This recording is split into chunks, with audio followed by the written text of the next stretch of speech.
When it comes to understanding VMware services, it's essential to break down the complex concepts into more digestible analogies.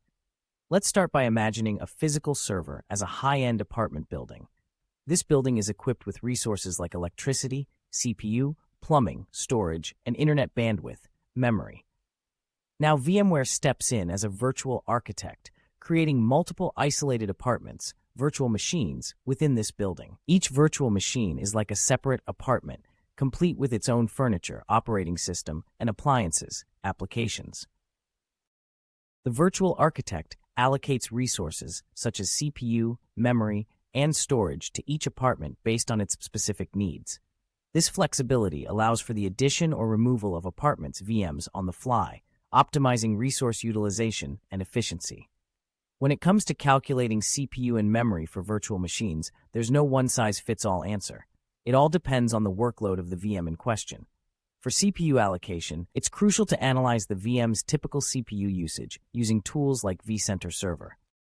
Aim for 70 to 80% utilization to avoid bottlenecks and ensure smooth performance. As for memory allocation, estimate the memory needed for the VM's operating system and applications, considering peak usage scenarios to prevent swapping and maintain optimal performance. Now, why do we often see Intel CPUs in VMware environments? Well, Intel has traditionally held a larger market share in server environments, making their CPUs more common. Additionally, VMware may have historically optimized its software for Intel's specific instruction sets.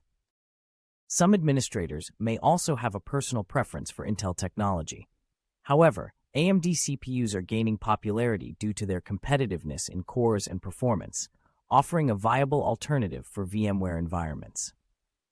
Moving on to VM Backup with S3 storage and vCenter access, VM backup and replication software plays a crucial role in creating backups of virtual machines for disaster recovery purposes. These backups are stored in S3 storage, a cloud storage solution provided by Amazon Web Services. Think of S3 storage as a secure off-site storage vault for your virtual apartment building's blueprints. VM integrates with vCenter Server, allowing it to discover VMs, manage backup jobs, and leverage vCenter APIs for efficient operations while maintaining a level of access that doesn't compromise security. In shared infrastructure environments where multiple users or organizations manage VMs, granting VM full administrative rights can pose risks. High-level permissions could lead to unauthorized access or manipulation of VMs, compromising security and control.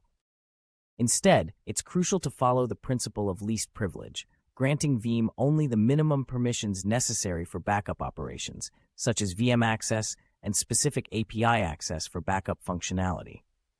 In conclusion, understanding VMware services requires breaking down complex concepts into simpler analogies and practical considerations. By grasping the role of virtual architects, the importance of resource allocation, and the nuances of CPU and memory calculations, you can optimize your VMware environment for efficiency and performance while mitigating risks in shared infrastructure settings.